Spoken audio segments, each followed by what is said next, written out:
বাংলাদেশের ক্ষমতার নিয়ন্ত্রণ কি সত্যি দেশের ভেতরে নাকি সুতো নাড়ছে উত্তরপাড়া আর বিদেশি প্রভুরা? এই বিষয় নিয়ে আজকের এই ভিডিওতে বিশ্লেষণ করা হবে।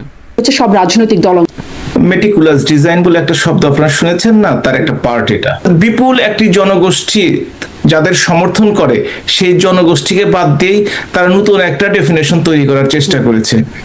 ডেফিনেশনটা কিন্তু নতুন না ডাক্তার হাবিব মিল্লাত, কারণ যখন আপনারা ক্ষমতায় ছিলেন এবং নির্বাচন হচ্ছিল তখন তৎকালীন প্রধানমন্ত্রী শেখ হাসিনা তিনিও কিন্তু এই সংজ্ঞাটাই ঠিক দিয়েছিলেন যে কোন দল অংশগ্রহণ করলো সেটা না করলো সেটা দেখার বিষয় না, যদি জনগণ অংশগ্রহণ করতে পারে, অবাধে ভোট দিতে পারে, তাহলে সেটাই হবে অংশগ্রহণ নির্বাচন, যেটি এখন বলছে ইউরোপীয় ইউনিয়ন, জাতিসংঘ।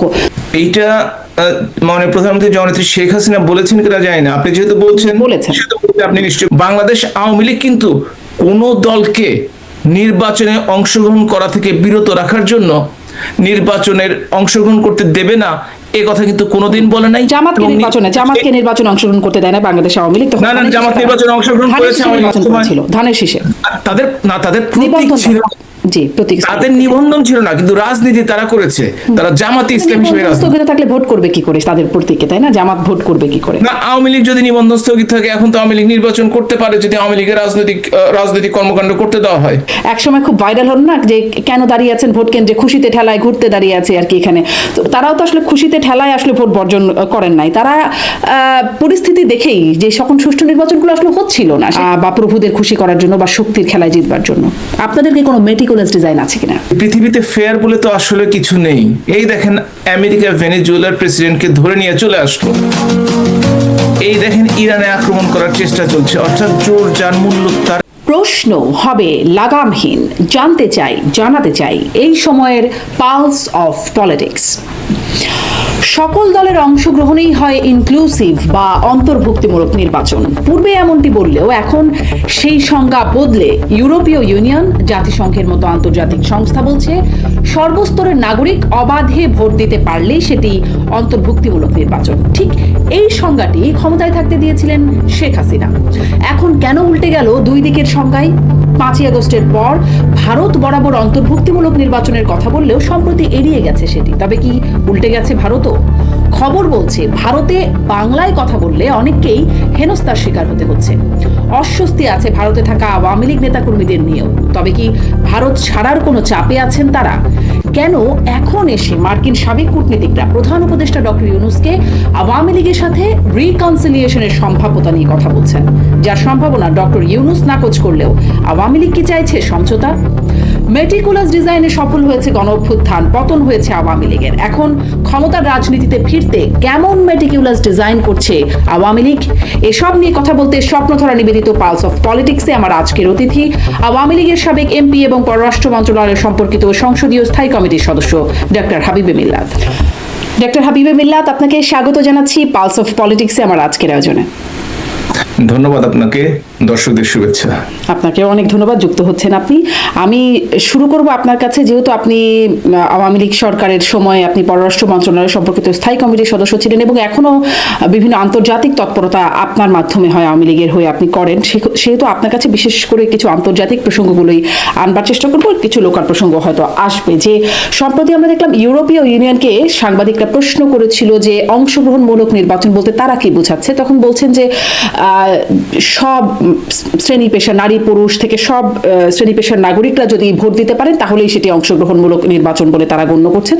তার কয়েক মাস আগে জাতিসংঘের কাছ থেকেও এরকমটা একই রকম একটা সংজ্ঞা পেয়েছিলাম। অংশগ্রহণমূলক নির্বাচন বলতে তারা বোঝাচ্ছে সব সেক্টরের নাগরিকরা যদি ভোট দিতে পারেন তাহলেই সেটি অবাধে ভোট দিতে পারলে অংশগ্রহণমূলক নির্বাচন। যেখানে আপনারা যখন সরকারে ছিলেন তখন এই সংস্থাগুলোর পক্ষ থেকে আমরা শুনতাম যে সব রাজনৈতিক দল যদি নির্বাচনে অংশগ্রহণ করে তাহলে মানে অংশগ্রহণমূলক হওয়ার অন্যতম একটা মাপকাঠি হচ্ছে সব রাজনৈতিক দল অংশগ্রহণ করতে পারে। এখন আসলে সংখ্যাটা বদলে গেল নাকি, মানে কেন বদলালো? মেটিকুলাস ডিজাইন বলে একটা শব্দ আপনারা শুনেছেন না, তার একটা পার্ট এটা। কারণ আজকে দেখেন ইউরোপিয়ান ইউনিয়ন বলেন, জাতিসংঘ বলেন, তারা বলছে ধর্ম বর্ণ নির্বিশেষে গোষ্ঠী নিগোষ্ঠী উপজাতি সবাই যদি ভোট দিতে পারে তাহলে সেটা পার্টিসিপেটরি ইলেকশন হলো।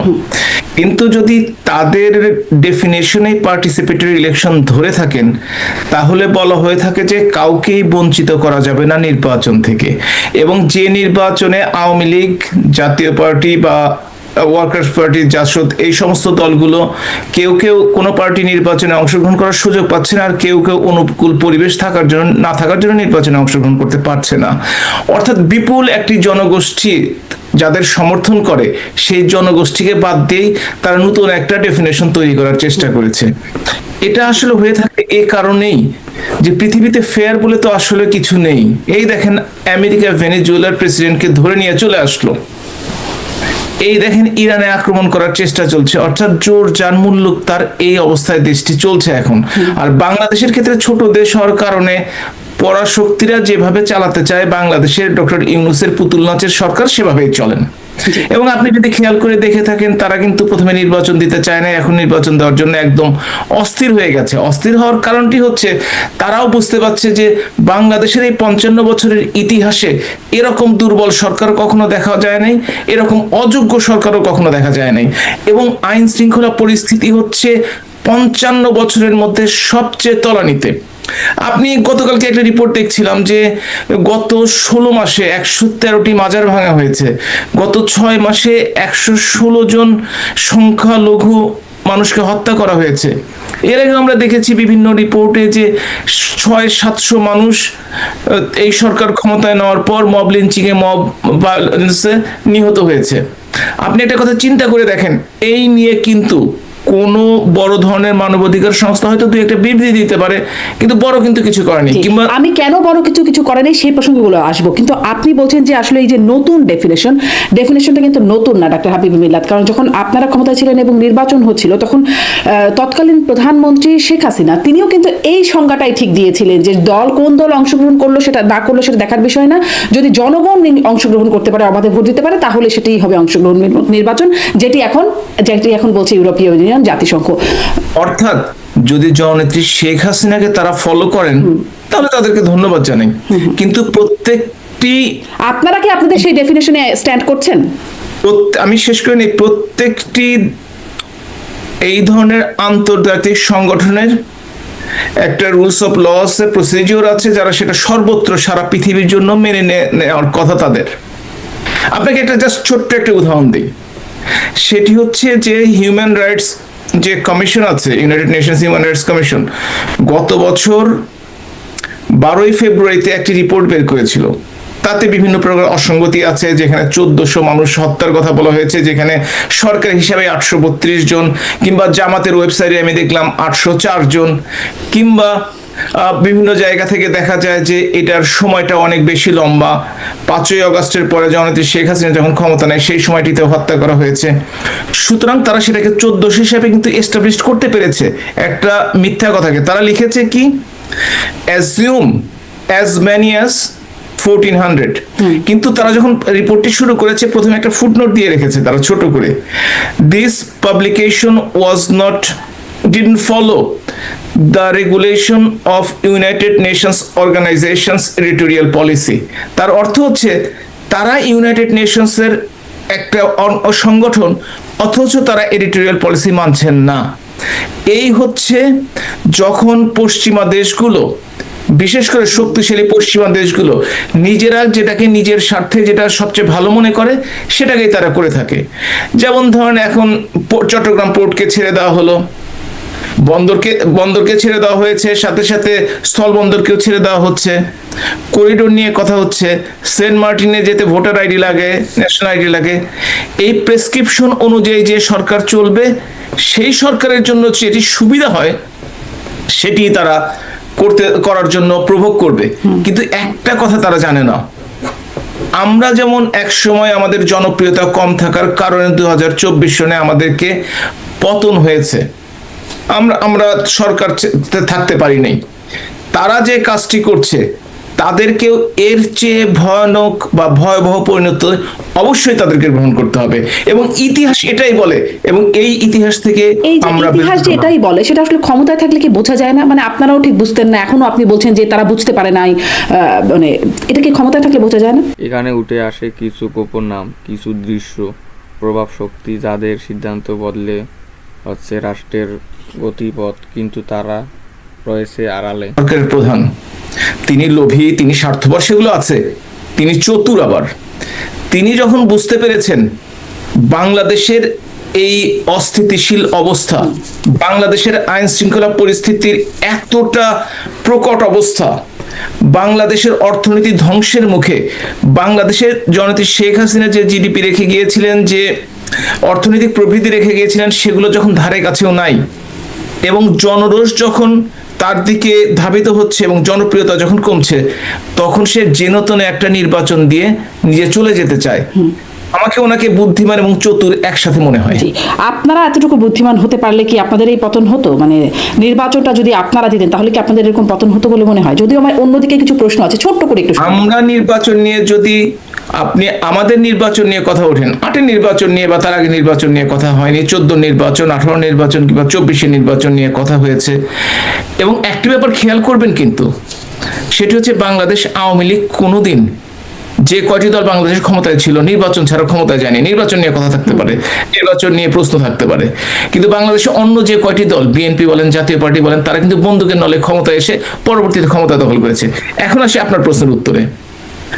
আওয়ামী লীগকে যদি এই ধরনের নির্বাচন করার অপরাধে দেশ ছাড়তে হয়, এখন যারা এই ধরনের নির্বাচন করছে তারা কিভাবে দেশে থাকে বা থাকবে সেটা ভবিষ্যতে বলে সেটি দেবে। অবশ্য আলোচনার বিষয় না, কারণ তাদের মধ্যে থেকে অনেকে বলছেন তারা এখন সেফ এক্সিট খুঁজছেন। সেটি নিয়ে আমি তাদের সাথে অনেক সময় কথা বলি, কিন্তু আপনার সাথে সেই প্রসঙ্গটিতে ফিরে যাই যে বলছিলাম যে শেখ হাসিনা যে সংজ্ঞাটা দিয়েছিলেন তখন, যেটি আসলে এখন ফলো করছেন এই বিদেশি সংস্থাগুলো, যে জনগণ অংশগ্রহণ করতে পারলে নির্বাচন, কোন দল অংশগ্রহণ করলো বা করলো না সেটি আসলে দেখার বিষয় না।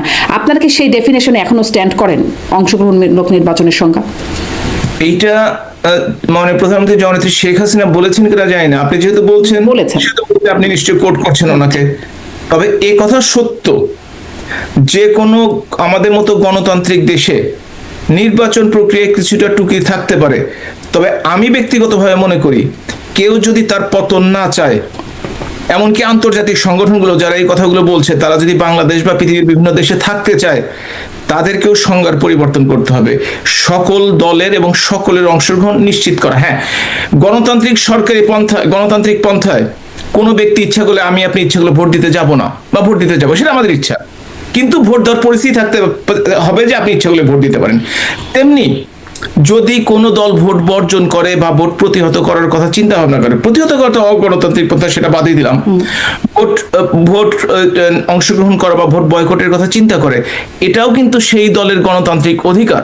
এবং সেই গণতান্ত্রিক অধিকার যদি তারা প্রয়োগ করে, তাহলে কিন্তু তাদেরকে বা যারা নির্বাচন করছে তাদেরকে দোষ দেওয়া যাবে না। তবে নির্বাচন থেকে এই যে আওয়ামী লীগের মতো করে যদি কাউকে বাইরে রাখে, অন্যায়ভাবে কার্যক্রম নিষিদ্ধ করে, কিংবা আইনগত ভিত্তি না থাকা সত্ত্বেও রেজিস্ট্রেশন স্থগিত করে রাখে, তাহলে কিন্তু সেই দোষটা যারা করছে তাদের উপর চাপবে। বাংলাদেশ আওয়ামী লীগ কিন্তু কোনো দলকে নির্বাচনে অংশগ্রহণ করা থেকে বিরত রাখার জন্য নির্বাচনের অংশগ্রহণ করতে দেবে না, এ কথা কিন্তু কোনোদিন বলে নাই। জামাতকে নির্বাচনে অংশগ্রহণ করতে দেয় না বাংলাদেশ আওয়ামী লীগ। না, জামাত নির্বাচনে অংশগ্রহণ করেছে, ধানের শীষে তাদের প্রতীক ছিল, তাদের নিবন্ধন ছিল না, কিন্তু রাজনীতি তারা করেছে, তারা জামাতে ইসলামী হিসেবে স্থগিত থাকলে ভোট করবে কি করে তাদের প্রতীকে, তাই না? জামাত ভোট করবে কি করে? না, আওয়ামী লীগ যদি নিবন্ধন স্থগিত থাকে, এখন তো আওয়ামী লীগ নির্বাচন করতে পারে যদি আওয়ামী লীগের রাজনৈতিক কর্মকাণ্ড করতে দেওয়া হয়। আজকে আওয়ামী লীগের রাজনৈতিক কর্মকাণ্ডের মধ্যে নিষেধাজ্ঞা প্রত্যাহার করা হোক, আওয়ামী লীগ নির্বাচনে অংশগ্রহণ করবে কি করবে না সেটা আওয়ামী লীগ সিদ্ধান্ত নেবে। আবার বলছি, অংশগ্রহণ করে নাই, তারা কিন্তু নিজেদের ইচ্ছাতে অংশগ্রহণ করে নাই, কিন্তু আওয়ামী লীগকে কিন্তু জোর করে নির্বাচন থেকে দূরে ঠেলে সরে রাখা হচ্ছে এই কারণেই যে দেশে যে স্বাধীনতা, সার্বভৌমত্ব, মুক্তিযুদ্ধের চেতনা থেকে তারা সরে গিয়ে পরাজিত শক্তি আবারও এমন একটা কাজ করার চেষ্টা করছে, তারা সেই 71 পূর্ববর্তী অবস্থানে যাওয়ার চেষ্টা করছে, এবং তাদের বক্তৃতা বিবৃতিতে নিশ্চয়ই আপনারা সেটা খেয়াল করছেন। বাংলাদেশ আওয়ামী লীগ একমাত্র দল নিজের দেশের স্বার্থ সবসময় রক্ষা করেছে, অন্য কোন দল এখন পর্যন্ত ক্ষমতায় এসে সেভাবে স্বার্থ রক্ষা করতে পারেনি। আপনি বলছিলেন যে তারা মানে সেই সময় তারা সেই দলগুলো নির্বাচন বর্জন করেছে, আর আওয়ামী লীগের নির্বাচন অংশগ্রহণ করতে দেওয়া হয়, কিন্তু সেই যে বর্জন করা বা অংশগ্রহণ না করার যে বিষয়টা বলছেন, সেটি ওই যে একসময় খুব ভাইরাল হল না, যে কেন দাঁড়িয়ে আছেন ভোট কেন্দ্রে খুশিতে ঠেলায় ঘুরতে দাঁড়িয়ে আছে আর কি এখানে। তো তারাও তো আসলে খুশিতে ঠেলায় আসলে ভোট বর্জন করেন নাই, তারা পরিস্থিতি দেখেই যে যখন সুষ্ঠু নির্বাচনগুলো আসলে হচ্ছিল না, সেটি মানে তখন আবার আন্তর্জাতিক সংস্থাগুলো খুব কিন্তু এই বিষয়ে বলছিল যে সুষ্ঠু নির্বাচন হচ্ছে না, সেই অবস্থায় তারা বর্জন করেছে। কিন্তু ফলাফল তো একই, তাই না? তাদের দলের ভোটাররা ভোট দিতে পারলো না, এখন যেমন আপনার দলের ভোটাররা ভোট কি করবেন বোঝা যাচ্ছে না। অর্থাৎ আপনি বলতে চাচ্ছেন আওয়ামী লীগের সময় যে নির্বাচনের জন্য আওয়ামী লীগকে দোষী সাব্যস্ত করা হয় এবং যে কারণে আপনার ভাষায় আওয়ামী লীগকে চলে যেতে হয়েছে, সেই একই দোষে বর্তমান রাজনৈতিক দল ডক্টর ইউনূসের নেতৃত্বে সেই একই ভুল করতে যাচ্ছে, এটাই তো? জি, অনেকেই এবং তেমনটা এটাই বলছে। যদি করে থাকে তাহলে আওয়ামী লীগকে কেন সরে যেতে হবে এবং কেন এরা এখনো টিকে থাকবে? কারণটি হচ্ছে, এটি হচ্ছে শক্তির খেলা। যখন বিদেশি শক্তি কাউকে সমর্থন করে, যখন দেশীয় কিছু সমর্থন পায় এবং যখন আইন শৃঙ্খলা বাহিনী বাংলাদেশে কাউকে সমর্থন করে, তখনই কিন্তু ক্ষমতার পট পরিবর্তন করে। বাংলাদেশের 55 বছরের ইতিহাসে আপনি একটা ব্যাপার খেয়াল রাখবেন, যে যত রাস্তায় আন্দোলন করে থাকুক না কেন যে কোনো দল, ক্ষমতার কিন্তু পরিবর্তন হয় নাই। যখন উত্তরপাড়া থেকে সামরিক বাহিনী বন্দুকের নলটি ঘুরিয়ে নিয়েছে, তখনই সরকারের পরিবর্তন হয়েছে। সেটা 75-এর 15ই আগস্ট বলেন, জিয়াউর রহমান হত্যাকাণ্ড বলেন, জেনারেল এরশাদের পদত্যাগ বলেন, কিংবা 24-এর এই গণ আন্দোলনের কথা বলেন। যখন বাংলাদেশের সামরিক বাহিনী সরকারের পক্ষ থেকে সমর্থন প্রত্যাহার করে নেয়, তখনই সরকারের পতন ঘটে। আন্দোলনে বাংলাদেশে এখন পর্যন্ত কোনো সরকারের পতন ঘটে নাই। সরকারের এবং বাংলাদেশের মতো দেশে এই ধরনের সম্ভাবনা করে কম। নিয়েছিল সেনাবাহিনী। জি, বুঝতে পারিনি। আপনাদের সরকারের কাছ থেকে মানে সমর্থনটা প্রত্যাহার কেন করে নিয়েছিল সেনাবাহিনী? প্রথমত মেটিকুলাস ডিজাইন দিয়ে কিন্তু আমি শুরু করেছি। আপনার নিশ্চয়ই মনে আছে ভলকার টুর্ক, মনে আছে, যিনি ইউনাইটেড নেশন হিউম্যান রাইটস কমিশনের প্রধান, তিনি যখন সেনা প্রধানকে ফোন করে বলেন বাংলাদেশে যে সমস্ত সেনাবাহিনী শান্তি মিশনে আছে তাদেরকে নেওয়া হবে না, তাদেরকে ফিরিয়ে দেওয়া হবে, তখনই কিন্তু 3 অগস্ট 2024 সেনা প্রধান মিটিং ডাকলেন। কারণ আন্তর্জাতিক মহল তাকে চাপ দিয়েছে। আজকে রাতে, এই যে এখন আজকে কালকে সকালবেলা যদি আর্মিকে আবারও চাপ দেওয়া হয় এই সরকারকে সরিয়ে দাও, এই সরকারের পক্ষে থাকার দরকার নেই, দেখবেন এই বাংলাদেশ আওয়ামী লীগ সেই ফিরে আসবে বাংলাদেশে এবং রাজপথ দখল করে নিবে, কেউ ঠেকাতে পারবে না। বন্দুকের নল যখন এইভাবে দেশকে শাসন করে, আপনি আরেকটা জিনিস খেয়াল করে দেখেন, সেটি হচ্ছে যে তার মানে কি আসলে একটা জিনিস একটু ক্লিয়ার হই, তাহলে আসলে এত জনগণের আন্দোলন সংগ্রাম এগুলো কিছু ব্যাপার না, বন্দুকের নল যেদিকে ঘুরছে বা আন্তর্জাতিক চাপ যখন যাচ্ছে সেই উত্তরপাড়ায়, তখনই আসলে সব কাজ হয় বাংলাদেশে। অন্তত বাংলাদেশের 55 বছরের ইতিহাসে সেটি ঘটেছে এবং সেটি স্পষ্ট। তবে এটাও বলা হয় যে ধরেন আপনি বলছিলেন না যে আন্তর্জাতিক চাপ, ভলকার তুর্কের সেই বক্তব্য যে জাতিসংঘ মিশন বাংলাদেশকে বন্ধ করে দেওয়া হবে, যখন আমেরিকা আসলে স্যাংশন দিল বাংলাদেশের আইন শৃঙ্খলা বাহিনী সেনাবাহিনীর সদস্যদের উপরে কয়েকজনের বিরুদ্ধে যখন দিল, তখন আসলে সরকার কিছু করতে পারে নাই। অতএব সরকার তাদেরকে মানে আওয়ামী লীগ তাদেরকে কোনোভাবে প্রোটেক্ট করতে পারছে না। আবার অন্যদিকে আন্তর্জাতিক চাপ যদি আরো বাড়ে তাদের উপরে, এরকম কি একটা ব্যাপার, মানে আওয়ামী লীগ ওইখানেও একটা জায়গায় ধরা কি খেয়ে গিয়েছিল? ক্ষমতা কি শুধু নির্বাচিতদের হাতে, নাকি সিদ্ধান্ত আসে অন্য কোথা থেকে যা আমাদেরকে ভাবতে বাধ্য করে? বাকি 65-70% বিদেশি সামরিক বাহিনী, এগুলো মিলিয়ে কিন্তু আসলে আপনারা মনে করেন না যে রাজপথে আন্দোলন করলে সরকারের পতন ঘটবে কিংবা রাজপথে আন্দোলন করতে না পারলে সরকারের পতন ঘটবে না। আপনি যে কথাটি বলেছেন স্যাংশন দিয়েছিল, যে অপরাধের কারণে আওয়ামী লীগের সময় স্যাংশন দেওয়া হয়েছে, কয়েক গুমের কথা বলা হয়, আইন বহির্ভূত হত্যাকাণ্ডের কথা বলা হয়। এই সরকারের সময় এখন পর্যন্ত 85 জনকে আইন বহির্ভূতভাবে হত্যা করা হয়েছে, স্যাংশন তো দেখতে পাচ্ছি না। কারণ হচ্ছে যে স্টার্লিং থেকে শুরু করে পোর্ট পর্যন্ত যদি দিয়ে সন্তুষ্ট রাখা যায়, আজকালকার রাজনীতি আন্তর্জাতিক বাণিজ্যের রাজনীতি, এটা হচ্ছে তেলের রাজনীতি, গ্যাসের রাজনীতি, কিংবা যে দেশের যে সম্পত্তি রয়েছে সেটি দেওয়ার রাজনীতি, এবং সেটি দিয়ে যদি প্রভুদের খুশি রাখতে পারে তাহলে এই সব দেশে রাজনীতি করা সম্ভব হয়। তাহলে কি আপনারা পার্লামেন্টে খুশি দাঁড়িয়ে করেছিলেন বলে আপনারা আসলে খুশি রাখতে করেছিলেন বলেই কি এই মানে এতগুলো বছর, প্রায় 15 বছরের উপরে, 17 বছরের মতো সময় নির্বাচন যেমন তেমন দিয়ে হলেও টিকেছিলেন? এটা একটু উল্টো ভাবে আপনি বলেন। না টেকার কারণটা হচ্ছে পার্লামেন্টে দাঁড়িয়ে বঙ্গবন্ধু কন্যায় বলার সাহস পেয়েছিলেন যে চট্টগ্রামের একটা অংশ নিয়ে, মিয়ানমারের একটা অংশ নিয়ে একটি খ্রিস্টিয়ান রাজ্য গঠনের চেষ্টা করা হচ্ছে, করিডোরের কথা বুকে সাহস নিয়ে দাঁড়িয়ে বলেছিলেন তিনি। এই জন্য হয়তো তাকে মানে এখন সেই সাহসটা কই গেল? আমি এই কথাটা কেন জিজ্ঞাসা করছি ডাক্তার হাবিবে মিল্লাহ, যে কতগুলো সাক্ষাৎকার যে দিলেন সাবেক প্রধানমন্ত্রী শেখ হাসিনা এক নাগারে বিভিন্ন আন্তর্জাতিক গণমাধ্যমে, তখন তিনি বলছেন যে মার্কিনিরা বা আমেরিকা যে সরকার পতনের, মানে আওয়ামী লীগ সরকার পতনের জন্য দায়ী, এটা তিনি মনে করেন না, এর কোনো প্রমাণ নাই, এরকমটা তিনি এখন এসে বলছেন। আমি কয়েকদিন ধরে এটা নিয়ে প্রশ্নও করছিলাম যে এরকম একটা রাজনৈতিক একটা মানে বক্তব্যের একটা পল্টি হলো কিনা এখানে, যেখানে তিনি একবার না একাধিকবার এই কথাটা বলেছেন যে যদি সেন্ট মার্টিন দিয়ে দিতে পারতাম, যদি ঘাঁটি করতে দিতাম, তাহলে আমার ক্ষমতায় থাকতে কোনো সমস্যা হতো না। কিন্তু এখন বলছেন যে এরকম কোনো প্রমাণ নাই যে মার্কিনিরা এটা করেছেন। আপনি দেখেন, উনি যে প্রথমে বলেছেন সেন্ট মার্টিন দিয়ে দিতে পারলে বা ঘাঁটি করতে দিলে আমরা ক্ষমতায় থেকে যেতে পারতাম, এই কথা কিন্তু সংসদে বারবার দাঁড়িয়ে বলেছেন এবং বিভিন্ন সংবাদ সম্মেলনে বলেছেন, এটা নিয়ে স্পষ্ট।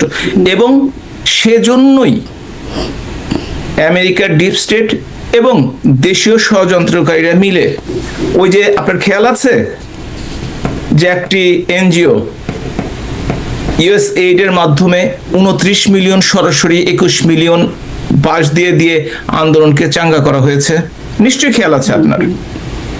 নেত্রী পরবর্তী যে কথাটি বলেছেন, তিনি বলেছেন প্রমাণ নেই, আপনি আমি ষড়যন্ত্র করব, কে প্রমাণ দিতে যাবে? সেই কথাটি তিনি হয়তো বলেছেন, কিন্তু এ কথা তো সত্য। USAID টাকা দিয়েছে, তিনি নিজেই তো প্রমাণ নাই কেন? তিনি যদি সেটা এরকমটা যদি হয়ে থাকে, তিনি যা বলেছেন, তার কাছে সাদা চামড়ার কে এসে বলেছিলেন যে সেখানে ঘাঁটি করতে দেবার কথা বা খ্রিস্টান রাজ্যের কথা করতে দেবার কথা, তো সেটা তো 96 তিনি বলেছিলেন 2001 ক্ষমতায় আসতে পারে নাই এই কারণে যে আমি বাংলাদেশের গ্যাস দিতে রাজি হই নাই, মনে আছে নিশ্চয়ই আপনার? তাহলে প্রমাণ নাই বলছেন কেন? মানে তাহলে এই অবস্থানে গেলেন কেন? যে মার্কিনীদের সরকার পরিবর্তনের কথা বলা হয়েছে, তিনি বলেছেন তাকে যে চলে যেতে হয়েছে এইটুকুতে, কিন্তু তারা যে এর সাথে অবশ্যই তাদের একটা সংযোগ রয়েছে, এ নিয়ে আমার মনে কোনো সন্দেহ নেই আসলে। তাহলে তিনি কেন অবস্থানটা পরিবর্তন করলেন, এটা আমি বুঝতে পারি না। আমি বিভিন্ন সময় তিনি হয়তো আমাদের চেয়ে একটু বেশি আমাদের চেয়ে বেশি বুঝেন ডেফিনেটলি, এবং তার কাছে খবর আমাদের চেয়ে অনেক বেশি, এবং হয়তোবা সেজন্যই তিনি নাকি আসলে আপনি যে একটু আগে বলছিলেন না বিদেশি প্রভুদের খুশি করে থাকতে পারলে, এখানে আবার নতুন কোন সমীকরণ তৈরি হচ্ছে যার কারণে বক্তব্যের পরিবর্তন হচ্ছে। রাজনীতিতে সমীকরণের শেষ নেই। আর মনে রাখবেন, আওয়ামী লীগের মতো দলকে বাদ দিয়ে নির্বাচন করলে বা নির্বাচন করার চেষ্টা করলে বা নির্বাচন করে ক্ষমতায় গেলে, দেশে একটু স্বাভাবিক পরিস্থিতি ফিরে আসলে, এই মব সন্ত্রাস কমলে, এই চাঁদাবাজি কমলে, এই ধরনের অত্যাচার কমলে, বাড়ি পুরানো থেকে বাইরে থেকে প্রায় 2 কোটি মানুষ গৃহহারা, তারা ঘরে ফেরার সুযোগ পেলে আওয়ামী লীগ ঘুরে দাঁড়াবে এবং যে কোনো সরকারের পক্ষেই রাজপথ দখলে রাখা সত্যিকার অর্থে কঠিন হয়ে যাবে। আর তারা যারা আওয়ামী লীগ বিরোধী একসময় রাজনীতি করতো, জামাত বা বিএনপি, তারা ক্ষমতার লোভে একে অপরের প্রতিদ্বন্দ্বী হয়ে গেছে। এটা আওয়ামী লীগের জন্য একটা বিরাট সুযোগ। আগে তারা একসাথে ফাইট করতো, এখন তারা নিজেরা ফাইট করছে। সুতরাং এখানে তৃতীয় পক্ষ হিসেবে তাদের পরাজিত করা খুব একটা বড় ব্যাপার নয়, বিশেষ করে যে দলটি 76 বছরের পুরনো এবং প্রায় 2/3 সময় ক্ষমতার বাইরে ছিল, বিরোধী দল থেকে রাজনীতি করেছে। সুতরাং সেই রাজনীতি নিজেরা ফাইট করছে, এটা যেমন ঠিক, আবার তারা আবার ঐক্য মতের সরকারের কথা বলছে, কখনো জাতীয় সরকারের কথা বলছে। আচ্ছা, কিন্তু এই প্রসঙ্গটা আমি আসতে চাই না। আপনি বলছেন আওয়ামী লীগকে বাদ দিয়ে যে নির্বাচনটা, আপনি বলছেন যে সেটি হলে কি হবে সেটি বলছেন, কিন্তু ধরেন আমি আবারও সাবেক প্রধানমন্ত্রী শেখ হাসিনা তিনি 24-এর নির্বাচনের পরে বলেছিলেন যে 75-এর পর, আমি কোট করি, 1975-এর পর সবচেয়ে অংশগ্রহণমূলক এবং প্রতিযোগিতাপূর্ণ নির্বাচন হয়েছে 24-এর 7 জানুয়ারি। এটি মানে 75-এর পর, অর্থাৎ প্রায় অর্ধ শতাব্দীর সবচেয়ে সেরা নির্বাচন তিনি বলছেন যে 24-এর 7 জানুয়ারি। আর এখন ডক্টর ইউনূস বলছেন শতাব্দীর সেরা নির্বাচন হবে এবারে, সেটা আওয়ামী লীগকে বাদ রেখে। মানে অর্ধ শতাব্দীর সেরা নির্বাচন আপনারা করেছিলেন না শতাব্দীর সেরা নির্বাচন? দুজনেই কি সে সময় ক্ষমতায় ছিলেন বা আছেন? কোন দুজনেই? হ্যাঁ, যখন শেখ হাসিনা বলেছেন তিনি ক্ষমতায় ছিলেন, এখন ডক্টর ইউনূস ক্ষমতায় আছেন বলছেন। সুতরাং ক্ষমতায় থাকলে ক্ষমতার চেয়ারটা একটু অন্যরকম থাকে, কথাবার্তা একটু অন্যরকম হয়ে যায়। আচ্ছা, মানে দোষটা ব্যক্তির না, ক্ষমতার। ক্ষমতার আসলে। আচ্ছা, এবং ডক্টর ইউনূসের মতো লোক দেখেন না কিভাবে ইউনিভার্সিটি গুলোতে যে হাসি খুশি মুডে হাত নেড়ে পা নেড়ে চোখ নেড়ে কি সুন্দর বক্তৃতা করতো। উনি এখনো সেই মুডেই আছেন। আর ক্ষমতা থাকার কারণে কখন কি বলেন, তিনি তো বলেছেন আল্লাহ তাআলা আছে, তার উপরেও কেউ আছে, তাকে সন্তুষ্ট করতে চাই। সুতরাং ক্ষমতায় থাকলে সব কথা ধরা যাবে না, এবং ক্ষমতায় থাকলে মানুষ মাথা ঠিক থাকে কিনা যথেষ্ট সন্দেহ আছে। সেটি যেই হোক, সে ডক্টর ইউনূস হোক আর শেখ হাসিনা হোক, ক্ষমতাটা ভয়ঙ্কর বোঝা যাচ্ছে। যেই থাকুক না কেন, এদের ট্রাম্পকে দেখেন না, আমরা আমাদের দেশের কথা শুধু বলেন কেন, ইচ্ছা মতো সে করে যাচ্ছে। ইন্ডিয়ার উপর 500% শুল্ক সে এখন ট্যাক্স বসানোর চেষ্টা করছে, চায়নার উপর 500% ট্যাক্স বসানোর চেষ্টা করছে। সে ভেনেজুয়েলা থেকে ট্রাম্প তো আমেরিকার একটা এক্সেপশনাল কেস, একটু এক্সেপশনাল কেস, কিন্তু বাংলাদেশে আর কি, আমি বাংলাদেশের রাজনীতিতে বলছিলাম, আপনি সেই এক্সেপশনাল কেস না। ওই আমেরিকান প্রেসিডেন্টরাও একই কাজ করেন। যখন ডেমোক্রেটরা ক্ষমতায় থাকে তখন তারা ইরাক আক্রমণ করে, তখন তারা সিরিয়া আক্রমণ করে, তখন তারা নিজেদের মতো সাম্রাজ্য বাড়ানোর চেষ্টা করে। এটা হচ্ছে শক্তির খেলা আর ক্ষমতার খেলা। এই শক্তি ও ক্ষমতাকে যারা মনে করে চিরস্থায়ী, তারা বড় ভুল করে, সে যেই হোক না কেন। জি, আমি পরবর্তীতে আপনার কাছে শেষের দিকে এসে জিজ্ঞাসা করবো, শক্তির খেলা, ক্ষমতার খেলা বা প্রভুদের খুশি করার যে বিষয়টা না করতে পারলে বা উত্তর পাড়াকে সন্তুষ্ট করা, আন্তর্জাতিক চাপ তৈরি করা, এখানে আপনারা আসলে কি করছেন? এটা একটা কৌশল এবং কূটকৌশলও বটে। সেখানে আপনাদেরটা কি, সেটা নিয়ে একদম পরে আসি, কিন্তু আরেকটু মানে কূটনীতিতে যা চলছে সেটি একটু কথা বলি। মার্কিন দুজন সাবেক কূটনীতিক যমুনায় প্রধান উপদেষ্টার সাথে দেখা করেছেন এবং সেখানে তিনি বলছেন যে দক্ষিণ আফ্রিকার বর্ণবাদ পরবর্তী সময় যে ট্রুথ অ্যান্ড রিকনসিলিয়েশন কমিশন হয়েছিল, সেরকম কিছু বাংলাদেশে করার সম্ভাবনা আছে কিনা এই বিষয়ে কথা বলেছেন। সেক্ষেত্রে তারপরে ডক্টর ইউনূস একটা রিপ্লাই করেছেন, সেটাও আমি একটু পরে বলি। কিন্তু এই যে আলোচনাটায় আসলো ট্রুথ অ্যান্ড রিকনসিলিয়েশন, দুজন সাবেক কূটনীতিক এসে বলছেন, এটা কেন মানে বলছেন? বিদেশি প্রভুদের প্রভাব গুজব নাকি বাস্তবতা, এই অংশে বিশ্লেষণ আরো গভীর হয়ে যায় আর বেরিয়ে আসে কিছু বাস্তব সত্য তথ্য। সবচেয়ে বড় প্রশ্ন, এই নিয়ন্ত্রণ ভাঙার উপায় কি? জনগণ কি শুধু দর্শক, নাকি পরিবর্তনের শক্তি এখন আমাদের হাতেই আছে? তিনি আমেরিকায় কি বলেছিলেন খেয়াল আছে? যে আওয়ামী লীগকে সাময়িকভাবে স্থগিত করা হয়েছে, কার্যক্রম নিষিদ্ধ করা হয়নি। এখন তার সঙ্গপাঙ্গরা, তার যিনি স্পোকসপারসন, সেই প্রেস শফিক, তিনি বলেন, প্রেস সচিব, যে আওয়ামী লীগের ক্ষমতা আসতে দেওয়া হবে না। এবং দেশে ফিরে এসেই তিনি তার চোখ পাল্টে নিয়েছেন। অর্থাৎ তিনি দেশে এক কথা বলেন, তিনি বাংলাদেশে আর এক কথা বলেন। তিনি বিদেশিদের সামনে এক কথা বলেন, তিনি এনসিপি জামাতের সামনে এক কথা বলেন, আবার ওই কথাটি ঘুরিয়ে বিএনপির সামনে বলেন। সুতরাং তাকে নিয়ে আলোচনা করা খুব একটা জরুরি না। তবে একটা কথা বলি, সাউথ আফ্রিকায় কি হয়েছিল, নেলসন ম্যান্ডেলা ক্ষমতায় আসার পরও কিন্তু সকলকে নিয়ে সরকারে অংশগ্রহণ করার সুযোগ করে দিয়েছিল, নির্বাচনে অংশগ্রহণ করার সুযোগ দিয়েছিল। কিন্তু ডক্টর মোহাম্মদ ইউনূস তার স্পোকসপারসনের মাধ্যমে কিন্তু বলেছেন আওয়ামী লীগের কোনো সুযোগ নাই। যদিও অন্যায়ভাবে অর্ডিন্যান্সের মাধ্যমে এটা বাতিল বা নিষিদ্ধ করা হয়েছে কার্যক্রম, কিন্তু তারপরে এটা বলা হচ্ছে কোনো সুযোগ নাই। সুতরাং তার কথা আসলে বাংলাদেশের জনগণ যেভাবে 2004 অগাস্ট পূর্ববর্তীতে শুনতো, বিশ্বাস করত, প্রথম 3 মাসের মধ্যে তার ক্রেডিবিলিটি নষ্ট হয়ে গেছে। শুধু বাংলাদেশে না, বাংলাদেশের বাইরে আপনি দেখেন 14 বার সফরে গেছে, মাত্র মালয়েশিয়া ছাড়া কোনো সরকার প্রধানের দেখা পায় নাই। আর যেগুলো পেয়েছে শুধু ফটো সেশন। এবং ইংল্যান্ডের কথা বলেন, ইটালির কথা বলেন, ফ্রান্সের কথা বলেন, প্রাইম মিনিস্টারদের সাথে দেখা করার জন্য তিনি অস্থির ছিলেন, একজনও দেখা করে নাই।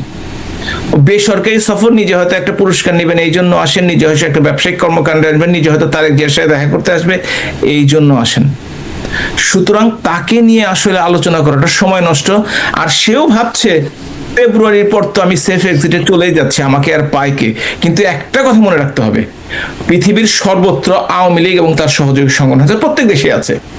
কোথাও যেও সে শান্তিতে থাকতে পারবে এটা মনে না করার যথেষ্ট কারণ থাকতে পারে। মানে কি হবে, ওই যে যেমন জাতিসংঘ সফরে আসছিলেন তখন যেমন ডিম মারা হয়েছিল বা গালাগালি, সেরকম কিছু আওয়ামী লীগ করবে তাকে নিয়েও?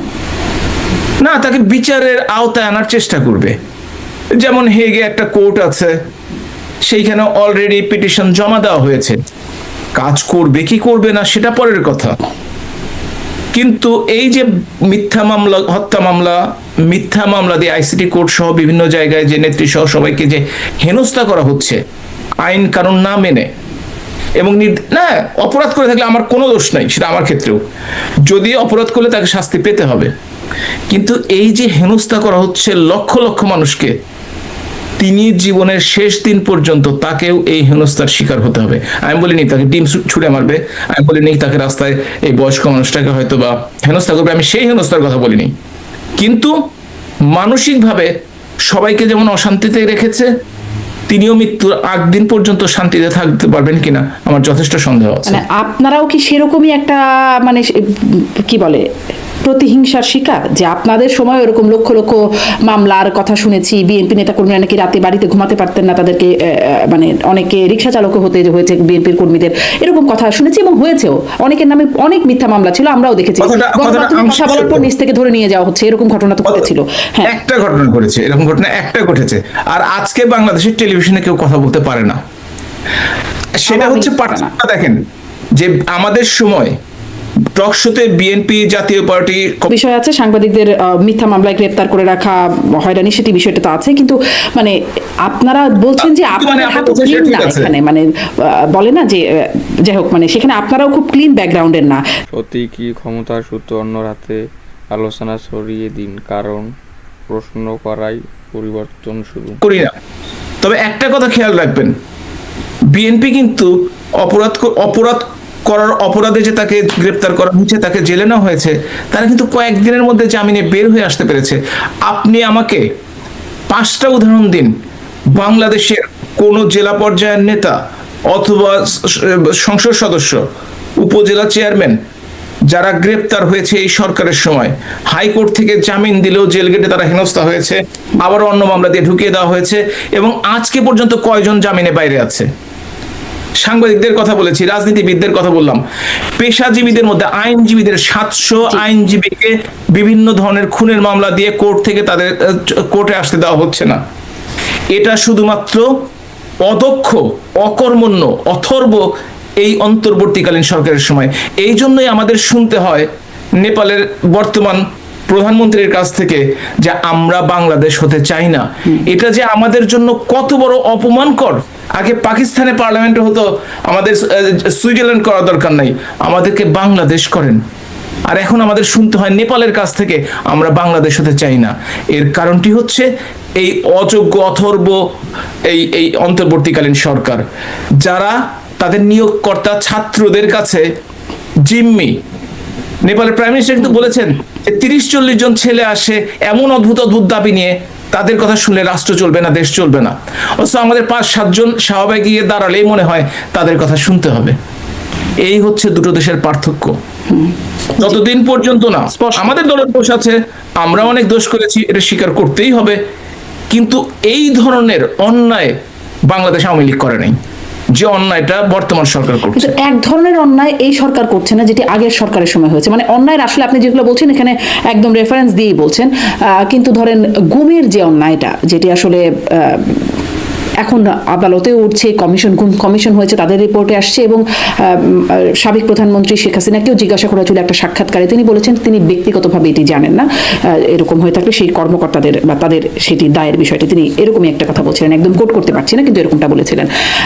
মানে সেই দায় থেকে তো এই সরকার মুক্ত নাকি? আমি এখন আসি, এই সরকার কয় মাসের সরকার? 17 মাসের সরকার। আপনি ভিতর থেকে কতগুলো জানতে পেরেছেন? এই সরকার থাকা অবস্থা, আওয়ামী লীগ সরকার যখন ছিল তখন কিন্তু এত ঘটনা বের হয় নাই, বের হয়েছে? আপনি বলবেন না হয় ঘটনা জানতাম আমরা। পৃথিবীর কোন দেশে, আপনার দেশের কথাই বলি যে দেশে আপনি আছেন আজকে, এই যে ভেনেজুয়েলার প্রেসিডেন্টকে এমন একটি জায়গায় ব্রঞ্জের সম্ভবত নিয়ে যাওয়া হয়েছে, এমন একটা কারাগারে যেখানে আসলে আলো বাতাস ঢুকে বলে শুনি নেই কখনো। পৃথিবীর প্রত্যেকটি দেশেই আইন শৃঙ্খলা বাহিনী বা গোয়েন্দা সংস্থার হাতে আয়নাঘর নামটি প্রকাশ হয়েছে, কোন দেশে নাই? জি, মানে আপনি আমেরিকার কথা বলেন, আমরা জানি আমেরিকা করে অন্য দেশের মানুষের সাথে, অন্য দেশের মানুষের সাথে, আর বাংলাদেশ আসলে নিজের দেশের মানুষের সাথে এরকম না। আমেরিকানরা আমেরিকানদের সাথে করছে, হয়তো আপনি জানছেন সিআই উঠিয়ে নিয়ে গেছে, হয়তো পার্শ্ববর্তী দেশ আরেকজনকে উঠিয়ে নিয়ে গেছে, কিংবা বাংলাদেশে হয়েছে। আমি সমর্থন করছি না, কিন্তু আমি বলছি এটা অস্বাভাবিক কিছু না। এবং ডক্টর এই অন্তর্বর্তীকালীন সরকার যখন চলে যাবে, তখন দেখবেন কত ঘটনা ডালপালা মেলতে শুরু করেছে। কয়েকটা দিন অপেক্ষা করেন, আর তো মাত্র 1 মাস, তারপরে তো দেখতে পাবেন। এর মধ্যে আপনারা নিশ্চয়ই দেখেছেন গত বছর অগাস্ট থেকে জুলাই পর্যন্ত global centre for Democratic governance, Canada based একটা অর্গানাইজেশন, তারা বের করেছে 637 জনকে মব লিঞ্চিং এর মাধ্যমে হত্যা করা হয়েছে। 213 জন আওয়ামী লীগের লিডারকে কুপিয়ে পিটিয়ে হত্যা করা হয়েছে। 85 জনকে, আমি একটু আগে বলেছিলাম, এক্সট্রা জুডিশিয়াল হত্যা করা হয়েছে। যেহেতু তাদেরকে হত্যা করা হয়েছে সেই জন্য তাদের সংখ্যাটা হয়তো আমরা জানি, হয়তো সব জানি না, হয়তো কিছু মিস হয়ে যেতে পারে, সেই সংখ্যাগুলো জানি। কিন্তু যারা গুম হয়েছে বা হচ্ছে এখন বা হয়েছে কিনা জানি না, সেটাই সরকার পরিবর্তনের পর দেখবেন আলোর মতো প্রকাশিত হবে, তখন আপনার সাথে নিশ্চয়ই কথা বলবো। জি, আপনারা আসলে হয়েছে কিনা এখনো যেহেতু জানেন না, পরে প্রকাশিত হবে, অতএব এখন এই বিষয়টা বাদ দিই। আসি যে আমি বলছিলাম, আপনিও বলছিলেন একটু ওই ট্রুথ অ্যান্ড রিকনসিলিয়েশন সম্পর্কে, অনেকগুলো বিষয় বাদ পড়ে আছে, তারপরে আসার চেষ্টা করি যে আমি জিজ্ঞাসা করছিলাম কেন এখন এই ট্রুথ অ্যান্ড রিকনসিলিয়েশনের প্রশ্নটা আসছে, কেন মার্কিন কূটনীতিকরা বলছেন এটি একটা বিষয়, এবং ডক্টর ইউনূস যে রিপ্লাইটা সেখানে করলেন যে সাবেক শাসকরা এখনো তাদের অপরাধ অস্বীকার করে যাচ্ছে, ফলে এই ধরনের প্রক্রিয়া শুরুর পরিবেশ তৈরি হয়নি, তাদের অপরাধের পাহাড় সমান প্রমাণ আছে, সেগুলো সব জঘন্য অপরাধ, তবুও তারা অস্বীকার করে যাচ্ছে। এই হচ্ছে ডক্টর ইউনূসের বক্তব্য। আমি ওই প্রশ্নটা আছে যে কেন এখন ট্রুথ অ্যান্ড রিকনসিলিয়েশনের প্রশ্ন আছে, এবং আসলে আওয়ামী লীগের পক্ষ থেকেও কি কোথাও আসলে কোনো রকম প্রক্রিয়া আছে কিনা, কারণ আওয়ামী লীগের সভানেত্রী শেখ হাসিনা, সাবেক প্রধানমন্ত্রী, তিনিও সেই সাক্ষাৎকারগুলোর মধ্যে একটিতে বলছেন আলটিমেট রেসপন্সিবিলিটি তিনি স্বীকার করছেন। তিনি সাউথ চায়না মর্নিং পোস্টে দেওয়া সাক্ষাৎকারে বলছেন যে তিনি রিগ্রেট করছেন নিডলেস ব্লাডশেড, কথাটা আমি পড়ছিলাম যে একদম যদি কোট করি, বাংলাদেশ পত্রিকাটিকে কোট করি, Bangladesh fugitive former prime minister Sheikh Hasina has expressed regret over the needless bloodshed as her administration tried to squash student-led protest that resulted in her losing power after 15 years. So এই যে needless ব্লাডশেডের কথা তিনি স্বীকার করছেন, তিনি regret শব্দটিও সেখানে ব্যবহার করা হয়েছে। আসলে রিগ্রেট করা আমরা তো বলছি, বা ডক্টর ইউনূস বলছেন অস্বীকার করছেন, আপনারা কি আসলে স্বীকার করার দিকে একটু একটু কাজ করছেন? প্রথমত, রাষ্ট্র পরিচালনা করতে হলে কোনো যদি প্রতিষ্ঠান প্রধান বা রাষ্ট্রপ্রধান, সরকার প্রধান থাকেন, অবশ্যই তাদের দায় দায়িত্ব থাকে, এটা অস্বীকার করার উপায় নেই, ডাইরেক্ট না থাকলে ইনডাইরেক্টলি, কারণ সেটাই তার দায়িত্ব, দেশে আইন শৃঙ্খলা রাখা, জনগণের স্বার্থ রক্ষা করা, জনগণের অধিকার রক্ষা করা। সেইখানে যদি কোনো ঘটনা ঘটে থাকে, এই জন্য মাননীয় প্রধানমন্ত্রী বলেছেন, তিনি রিগ্রেট করেছেন, অর্থাৎ দুঃখ প্রকাশ করেছেন যে এইটি হয়েছে। এটি আসলে 15 বছর শাসনে আওয়ামী লীগের জন্য যেমন সত্য, 55 বছরের ইতিহাসে সকল সরকার যা করেছে তার জন্য সত্য। আপনি যদি লালদিঘির ময়দানে 24 জন মানুষকে গুলি করে হত্যা করলো, সেখানে জেনারেল এরশাদকে দায়ী করতে পারেন। 3000-এর বেশি মুক্তিযোদ্ধা হত্যার জন্য জিয়াউর রহমানকে দায়ী করতে পারেন। বেগম খালেদা জিয়াকে 21শে আগস্ট গণহত্যার জন্য দায়ী করতে পারেন। তেমনি ভাবে 2024-এ যা ঘটতে পারে তার জন্য আওয়ামী লীগ সরকারকে দায়ী করতে পারেন।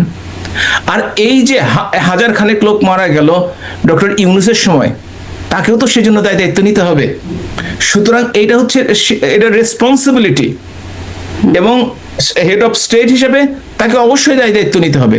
তিনি সরাসরি হুকুম দিয়ে হত্যা করিয়েছেন কিনা, তিনি সরাসরি নিজ হাতে গুলি করেছেন কিনা, তিনি নজরে পিটিয়ে মেরেছেন কিনা, সেটা না হলেও দায়িত্বে থাকার কারণে সমস্ত বাহিনী তার হাতে। সুতরাং যে সরকারি আসুক না কেন, সে যে সরকারি আইনের মুখোমুখি হোক না কেন, তাকে অবশ্যই সেই দায়িত্বটুকু নিতে হবে, এবং জননেত্রী শেখ হাসিনা সেটুকুই নিয়েছেন। এবং কেউ যদি এটা না নিতে অস্বীকার করেন, তাহলে সেই ধরনের সেটি আলটিমেট রেসপন্সিবিলিটি। আর ওই যে অনুশোচনা বা রিগ্রেটের ব্যাপারটা, যে নিডলেস ব্লাডশেড, অপ্রয়োজনীয় ব্লাডশেড যেটি হয়েছে তার অ্যাডমিনিস্ট্রেশনের দ্বারা, সেটিও তিনি বলছেন। সেই রিকনসিলিয়েশনের যে প্রস্তাবটা মার্কিন কূটনীতিকরা আনলেন, সেখানে কি আওয়ামী লীগের কোনো অবস্থান আছে? ডক্টর ইউনূস তো নাকচ করলেন, কিন্তু আওয়ামী লীগ কি চায় একটা রিকনসিলিয়েশন প্রক্রিয়ার মধ্যে যেতে? প্রথমত হচ্ছে যে আমি আওয়ামী লীগের নীতি নির্ধারক পর্যায়ে কেউ না, সুতরাং এ ব্যাপারে পার্টি থেকে কি সিদ্ধান্ত আসবে আমার পক্ষে বলা কঠিন। তবে ব্যক্তিগতভাবে যদি আমাকে জিজ্ঞেস করেন, আমি যে কোনো ঘটনার জন্য যদি কোনো মায়ের বুক খালি হয়, যদি কেউ আহত হয়, যদি কেউ পুঙ্গ হয়, যদি এর সাথে কেউ দায়ী থাকে, তাদের অবশ্যই বিচারের আওতায় আনতে হবে, কোনো সন্দেহ নেই। সাথে সাথে এ কথাও বলে রাখি, রাজনৈতিক প্রতিহিংসা কিংবা রাজনৈতিক ভাবে পঙ্গু করে দেওয়ার জন্য, রাজনীতির মাঠ ছাড়া করার জন্য যদি মিথ্যা মামলা দেওয়া হয়, মিথ্যা মামলায় ফাঁসিয়ে দেওয়া হয়, সেটাও আমরা চাই না, সেটারও প্রতিবাদ করি।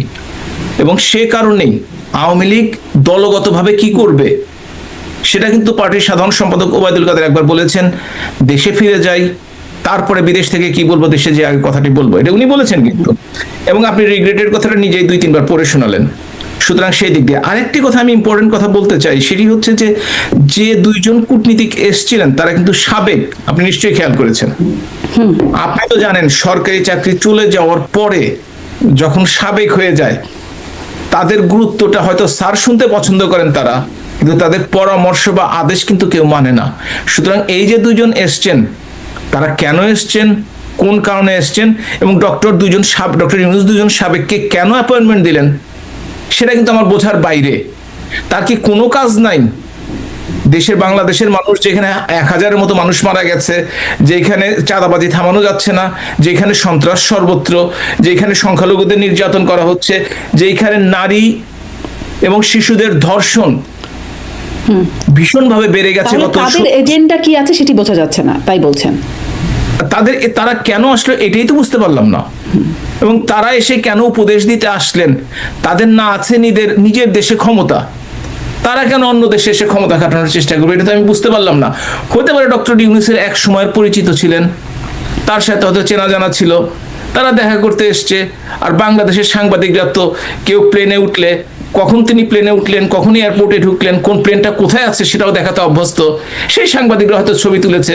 আর যেহেতু এই ছবিটা না তুললেই চলবে না, কারণ দুজন সাদা চামড়ার মানুষ দুজন আছে, তাও ডক্টর ইউনূসের সাথে দেখা করেছে, বর্তমানেও পৃথিবীতে বাইরে গেলে দেখা করে না কেউ, তো একটা ইম্পর্টেন্ট ইস্যু। সেই জন্য হয়তো ডাস্টবিন শফিক, সরি ওই যে প্রেস সেক্রেটারি শফিক, সে হয়তো বেশ গুরুত্ব দিয়ে ছাপিয়েছে। এটাও হতে পারে যে এটা একটা প্রোপাগান্ডা, যে এখনো সাদা লোকজন ডক্টর ইউনূসের সাথে দেখা করে। হ্যাঁ, ইংল্যান্ডে দেখা করে নাই, ইটালিতে দেখা করে নাই, কিংবা ফ্রান্সে দেখা করে নাই, কিন্তু দেখো আমেরিকানরা কিন্তু দেখা করে। আমেরিকানরাই কিন্তু আজকে দেখা করেনি, হয়তো মানে প্রধানমন্ত্রী পর্যায়ের লোকজন দেখা করেন নাই, আপনি বলছিলেন সেটি। কিন্তু আরেকটা কথা যে আপনি বলছিলেন না, যে এখন আসলে কিছু সংস্থা বলছেন আওয়ামী লীগকে নির্বাচনে অংশগ্রহণ করতে দেওয়া উচিত, বা কিন্তু খুব আগে যেরকম খুব বড় সময়, যেমন ধরেন সব দূতাবাসগুলো যৌথভাবে একটা, পশ্চিমা দূতাবাসগুলো একটা বিবৃতি দিত বিভিন্ন সময়। আমরা দেখেছি যখন জাতিসংঘ বা ইউরোপীয় ইউনিয়ন তখন তারা খুব সক্রিয় ছিল, কিন্তু তাদের ডেফিনেশন এখন প্রথমে যেটা দিয়ে শুরু করলাম একটা পরিবর্তন হচ্ছে। এটি কেন আসলে? তারা কি আসলে ডক্টর ইউনূস সরকারকে বেশি পছন্দ করে, আপনাদের কম পছন্দ বা অপছন্দ করে? এটি কি কারণ? প্রথমত আমি কিন্তু শুরুই করেছিলাম মেটিকুলাস ডিজাইন দিয়ে। প্রত্যেকটা ডিজাইনের একটা পার্ট থাকে এবং তারা সেটা ফলো করতে থাকে একটা নির্দিষ্ট সময় পর্যন্ত, যতক্ষণ না চেঞ্জ হয়। হয়তোবা তারা এখনো সেই ধরনের কোনো ইঙ্গিত পায়নি যে তাদের স্ট্র্যাটেজি এখন চেঞ্জ করতে হবে। যদি তারা আবার উপর থেকে নির্দেশনা পেয়ে যায়, দেখবেন কালকে সকালে উঠে বলে বসছে বাংলাদেশ আওয়ামী লীগ ছাড়া কোনো নির্বাচন হবে না। 2006 সনে 5 বার নির্বাচনী তফসিল পিছিয়ে ছিল, এবার একবারও পিছানো হয় নাই, আরো 2 বার পিছিয়ে দাও, এই ধরনের কথাবার্তা বলতে পারে। এবং এই ধরনের কথাবার্তার গুঞ্জন কিন্তু আমরা বাইরে শুনছি, কনফার্ম করতে পারবো না, তবে গুঞ্জন শুনছি। এই গুঞ্জনের জন্য কি আপনারা কাজ করছেন? এটা তো স্বাভাবিকভাবেই বাংলাদেশ আওয়ামী লীগ চাইবে নির্বাচনে অংশগ্রহণ করার জন্য, এবং এটা তো স্বাভাবিকভাবে আওয়ামী লীগ চাইবে রাজনীতিতে প্রতিষ্ঠিত হওয়ার জন্য। বাংলাদেশের প্রাচীনতম দল, বাংলাদেশের সবচেয়ে নির্বাচন পিছিয়ে দেওয়ার জন্য কাজ করছেন? না, আমি সে কথা বলিনি। আমি বলেছি নির্বাচনে অংশগ্রহণ করার জন্য কাজ করছি। আচ্ছা আচ্ছা, আপনি বলছিলেন যে নির্দেশনা চেঞ্জ হলে অবস্থান পরিবর্তন হবে, হয়তো মেটিকুলাস ডিজাইনের এখনো ওইটাই চলছে, সেটি আপনি বলছিলেন। কিন্তু আমি একটু জিজ্ঞাসা করতে চাই, ভারত তারা আসলে কি করছে? কারণ তাদের কাছ থেকে আমরা সবসময় শুনতাম, আওয়ামী লীগের বন্ধু সবসময় হিসেবে ভারতকে চেনা হয়। ভারত বলতো, সবসময় বলেছে ইনক্লুসিভ নির্বাচনের কথা। কিন্তু পররাষ্ট্রমন্ত্রী জয়শঙ্কর যখন বেগম জিয়ার মৃত্যুর পরে তার বিশেষ বিদায়ের অনুষ্ঠানে অংশগ্রহণ করতে এসে তারেক রহমানের সাথে কথা বললেন, তখন নির্বাচনের জন্য তিনি শুভ কামনার কথা বললেন। তিনি বললেন নির্বাচনের পরের সরকারের সাথে একটা সুপ্রতিবেশী সুলভ আচরণ তৈরি হবে, এবং তিনি সুপ্রতিবেশী সুলভ বার্তা নিয়েই তিনি এসেছিলেন। সেটি আবার তিনি ফিরে গিয়ে এক সংবাদ সম্মেলনে বা সাংবাদিকদের প্রশ্নের জবাবে তিনি এই বিষয়গুলো বললেন। মানে আগে যেটা ভারত বলতো অংশগ্রহণমূলক নির্বাচন, যেটি অবশ্য আবার আওয়ামী লীগ সরকার যখন নির্বাচনগুলো আয়োজন করতো তখন বলতো না, পরে যখন আওয়ামী লীগের পতনের পরে বারবার শুধু অংশগ্রহণমূলক নির্বাচনের কথাটা শোনা যেত, এখন আর শোনা যাচ্ছে না। এবারে তিনি বললেন না, শুধুই নির্বাচনের জন্য শুভকামনা জানান। ভারতও কি আসলে কোনো জায়গা থেকে তাদের মেটিকুলাস বা তাদের কোনো ডিজাইনের পরিবর্তন হলো? যাদের সিদ্ধান্তে বদলে যাচ্ছে রাষ্ট্রের গতিপথ, কিন্তু তারা রয়ে আছে আড়ালে এমন কিছু তথ্য যা আমাদের নতুন করে ভাবতে বাধ্য করতেছে। হয়তো ভারতেরও সমর্থন থাকতে পারে। এই কারণটি হচ্ছে যে আপনি দেখেন যে যখন তারেক রহমান ইংল্যান্ডে ছিলেন, এই শেষ সময়ের কথা বলছি, ডিসেম্বরের কথা, 25 তারিখে তো আসলেন দেশে, 17-18 তারিখের দিকে জামাতের আমির কিন্তু লন্ডনে গেলেন এই ইলেকশনের কঠিনতম সময়ে, এবং তিনি গেলেন একটা নেগোসিয়েশন করার জন্য বিএনপির সাথে। কিন্তু ইতিমধ্যেই এবং তার 2 সপ্তাহ আগে তারেক জিয়া কিন্তু লিখেছিলেন যে তিনি দেশে ফিরে আসাটা একক নিয়ন্ত্রিত নয়, অথচ 2 সপ্তাহের মধ্যে কিন্তু দেশে ফিরে আসলেন। তার অর্থ হচ্ছে, আমি যে প্রথম থেকে বলে আসছি, বাংলাদেশের রাজনীতিতে রাজপথ 30-35 ভাগ, বাকি 65-70 ভাগ হচ্ছে আন্তর্জাতিক, এবং এই আন্তর্জাতিক আলোচনার ফলশ্রুতিতেই তারেক রহমান দেশে ফিরে এসছে এবং জামাতের আমিরের সাথে মিটিংটি করা হয়ে ওঠেনি। এগুলো হচ্ছে সমস্ত কিছুর একটা পার্ট। সুতরাং এই পার্টটা কে কিভাবে খেলছে কিংবা কে কিভাবে সময় নিচ্ছে, এটা নিশ্চয়ই আপনারা আমরা সকলে, আন্তর্জাতিক প্রভাব বা বিদেশি প্রভাব যদি বলি, মানে কারা, কোন দেশ এই প্রভাব খাটাচ্ছে? পৃথিবীর মেইন দেশগুলোর মধ্যে প্রভাব খাটানোর দেশগুলো খুব যে আমাদের জন্য বেশি আছে সেটা না, সেটা আমেরিকার কথা বলতে পারেন, ইন্ডিয়ার কথা বলতে পারেন, চায়নার কথা বলতে পারেন, কিছুটা রাশিয়ার কথা, বেশি করে পাকিস্তানের কথা শুনি, টার্কিও পাকিস্তানের সাথে আছে। এই দেশগুলি বাংলাদেশ কিনে বেশি ইন্টারেস্টেড। বাকি দেশগুলো, ইউরোপিয়ান ইউনিয়ন, তারা কিন্তু সত্যিকার অর্থে আমেরিকা যা বলে সেটাই করে থাকে বা সেই ধরনের কাজ করে থাকে। সুতরাং বুঝতে হবে যে সকলে মিলে যার শক্তিটা এখন একটু বেশি তারা জয়লাভ করে, আবার আরেকজনের শক্তি যদি একটু পরে বেড়ে যায় সে আমাদের পিছনে ফেলে সামনের দিকে এগিয়ে যাবে। সুতরাং এই খেলার মধ্যে আছি যতদিন পর্যন্ত না আমরা জাতি হিসাবে মাথা উঁচু করে দাঁড়াতে পারবো, যতদিন পর্যন্ত না আমরা শিক্ষিত জনগোষ্ঠী হিসেবে পৃথিবীতে কন্ট্রিবিউট করতে পারবো, যতদিন পর্যন্ত না আমরা সৎ নেতৃত্ব, গণতান্ত্রিক নেতৃত্ব ফিরে আসবে, ততদিন পর্যন্ত বাংলাদেশকে এই পরাশক্তির হাতে ক্রিয়ার নখে থাকতে হবে। এই যতদিন পার হয়ে ততদিন যে কবে আসবে সেটি আসলে আমরা জানি না। কিন্তু আপনি যে বলছেন ওই যে নেগোসিয়েশন, মানে তারেক রহমানের সাথে নেগোসিয়েশন করতে গেলেন বা বেগম জিয়ার সাথে তখন কথা বললেন, আপনারা কি কোনো দলের সাথে এই মুহূর্তে নেগোসিয়েশন করছেন, দেশের রাজনৈতিক দলের সাথে? আবারও বলি যে আমি আওয়ামী লীগের নেতৃত্ব স্থানীয় কেউ না, কেন্দ্রীয় নেতৃত্ব বা নীতি নির্ধারণ পর্যায়ে। সুতরাং এই কথাটি বলা আমার জন্য খুবই কঠিন, আমি আসলে জানি না। তবে এ কথা তো ঠিক, আমরা তো একসময় একটা জোটের সাথে ছিলাম, এবং এ কথা তো ঠিক এখনো আওয়ামী লীগের সাথে অনেক দলই সম্পর্ক রাখে, এখন কেউ প্রকাশ্যে রাখতে পারে না, গোপনে রাখে, এ কথা তো ঠিক।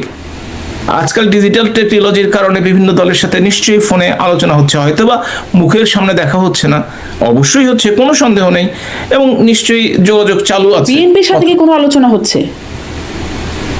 আমার ধারণাটি হচ্ছে, আমি যদিও জানি না, কিন্তু আমি ধারণা থেকে বলতে পারি এই ধরনের কোনো সম্ভাবনা এই মুহূর্তে নাই। ভাইরাল ক্লিপ দেখছিলাম, মানে একটা ক্লিপ ভাইরাল হচ্ছিল, আমি এটা আপনাকেও আমার মনে হয় ভাইরাল ক্লিপ না দেখাই ভালো। না, কারণ কি এগুলো নিজেরা কোনো একটি ছোট্ট খবর শুনে মস্তিষ্ক দিয়ে তারা এমন ভাবে উপস্থাপন করে যে মনে হয় কালকে ঘটনাটা ঘটে যাবে, এই ধরনের কোনো ঘটনা ঘটে। একজন সংখ্যালঘু সম্প্রদায়ের নারী, তিনি বলছেন যে আমরা আওয়ামী লীগের সমর্থক ছিলাম, এখনো আওয়ামী লীগের ভোটার, কিন্তু ধানের শীষে ভোট দিতে হবে, কারণ ধানের শীষে ভোট দিলে 10 বছর পরে হলেও নেত্রী ফিরবে। এই যে একটা বার্তা, মানে এইরকম কোনো খবর কি আসলে মানে বাংলাদেশে? আমি দেখেছি ভিডিওটি। একজন মহিলা যিনি হয়তো বা মধ্যম স্তরের নেত্রীও নন, তিনি এই কথাই বলেছেন। তার মাথার বুদ্ধিতে যা এসছে, ওই বিএনপির প্রার্থীকে জয়ী করার জন্য সে দল ত্যাগ করেছে, সে তার সহযোগীদের দল ত্যাগ করানোর জন্য সে একটা নতুন ফন্দি ফিকির করেছে, এবং সেই ফন্দি ফিকিরটা সে সুন্দরভাবে বলেছে।